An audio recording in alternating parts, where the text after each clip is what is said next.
Good morning, everyone. Thank you very much for the opportunity to present today. So thank you to the organisers. My name's Toby. I'm from Sunshine Coast Council, a local government in southeast Queensland, and I'm here today with Silvia from the University of the Sunshine Coast. Just keep down to the next slide. There we go, down.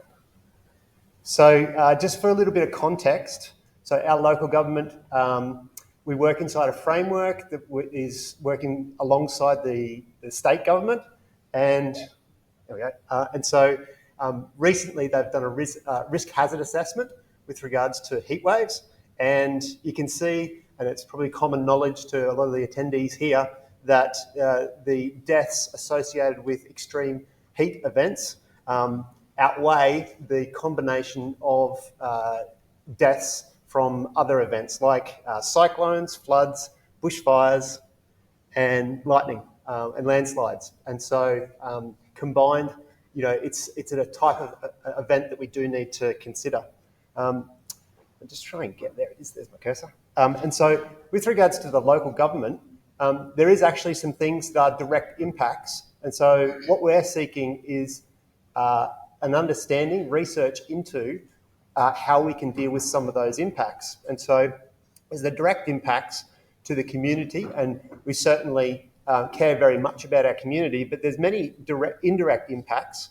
And so things like stop work or lost productivity or ecosystem impacts, those are sorts of things that we care very much about because our field workers are out there during the day performing their tasks, responding to the local community in terms of their needs on a day-to-day basis, or performing works to maintain and build our infrastructure. And so it becomes a requirement for us to understand this heat risk in our local environments. And so something that's just been released recently is the Southeast Queensland Regional Plan. So if you just follow my cursor there, where we're talking about is the northern little section of southeast Queensland, that's the Sunshine Coast.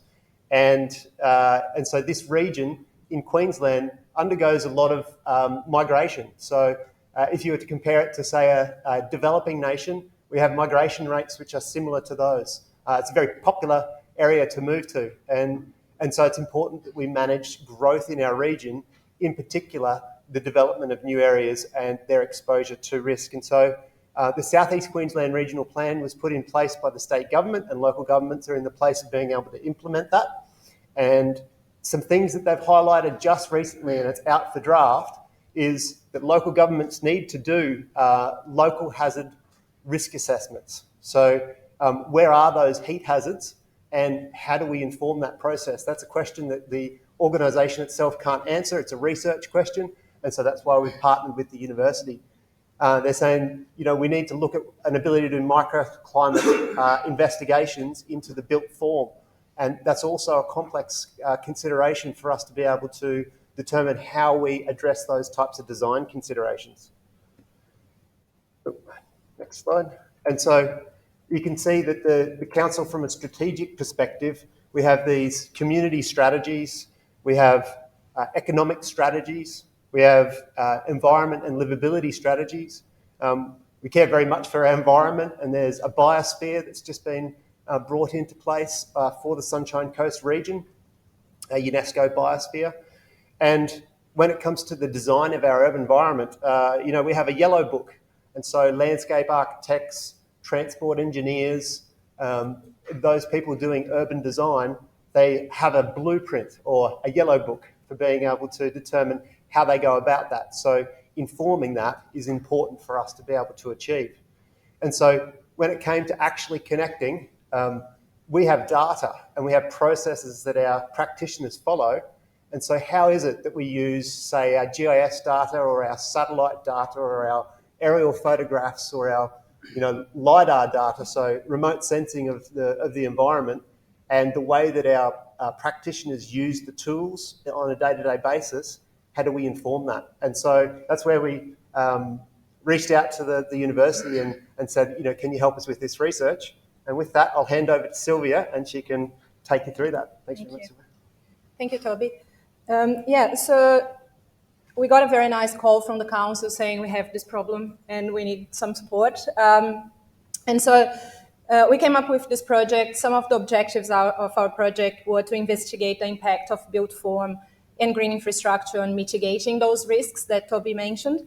It was a very timely, very timely connection, actually, because the Sunshine Coast Council was undertaking a revision of their planning scheme, which is the main sort of like legislation that guides urban development in Queensland for that region. So we were actually able to test some of the solutions or some of the changes that they wanted to bring in. So some of the objectives were then to increase adaptive capacity to heat, provide efficient practices using all those that data that the council already had, and integrating green infrastructure for heat related risks, and also creating an environment that was more climate resilient into the future. So the project has three parts. The first part is actually an assessment of the complexity, which includes much more than heat, and looks into all these emergent issues that might come when we are trying to address only heat. That's done through STS. We also used remote sensing to understand where the hotspots were in the region, that then we could focus on a more microclimate simulation sort of strategy. So what I'm going to focus is the third part, which is the microclimate simulation. The Sunshine Coast is actually located in Queensland. We looked into three sites along what we call the coastal corridor. The coastal corridor obviously is by the beach, and it's one of the areas that is largely or mostly under pressure for development.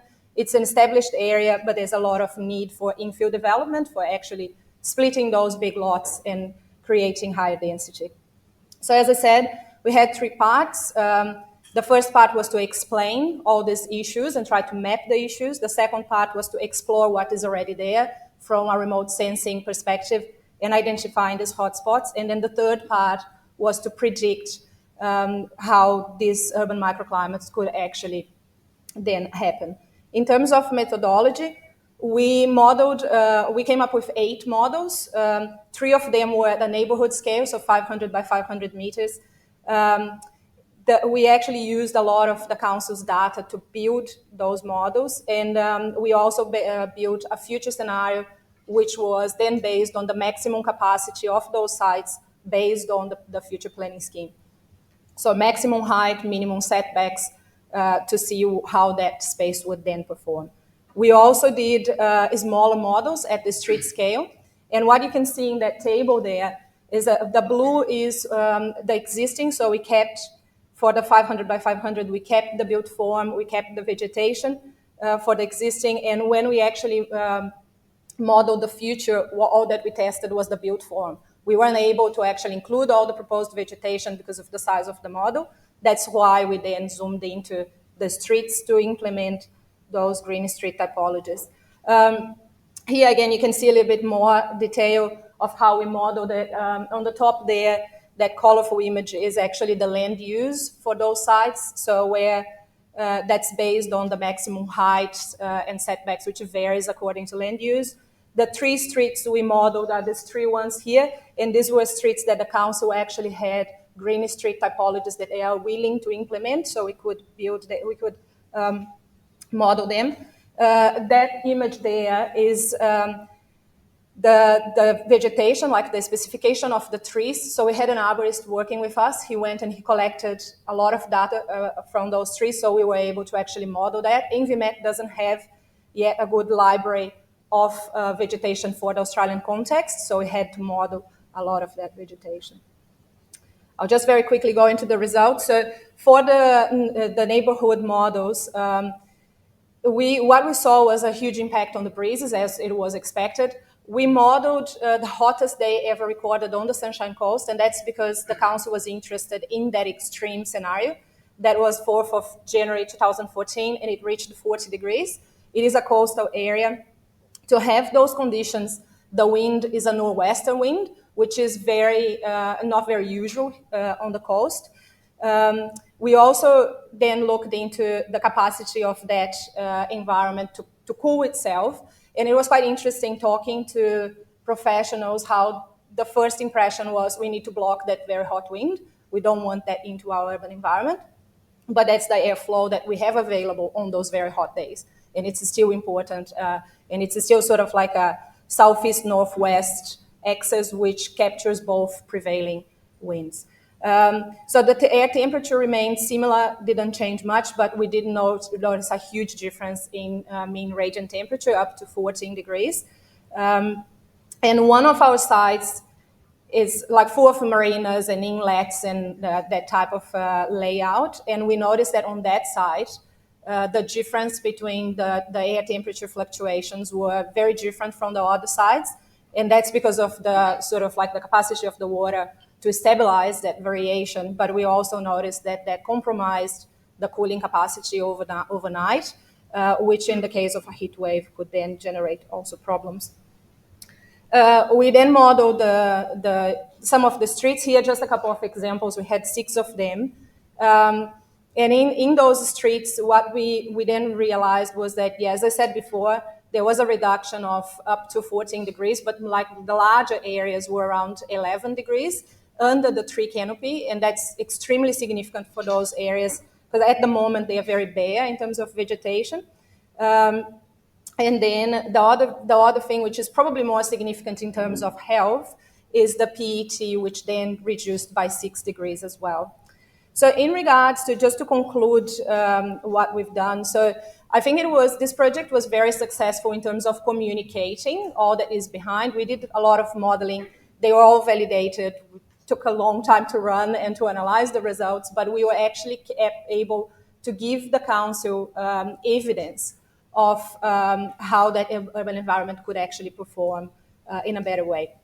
That has now informed the planning scheme as well. And I think in terms of, we need to acknowledge that the models have limitations, but they were very useful in providing that before and after evidence. And just as a side note, we're very proud that the council has then applied for a larger federal funding to, based on the results of this study, be able to then implement those green street typologies, and they have actually been successful, which is a great outcome for our research. Thank you. Thank you very much. This is a very good example for government and scientists for co-design, co-production, and co-delivery. Yeah, so any question for this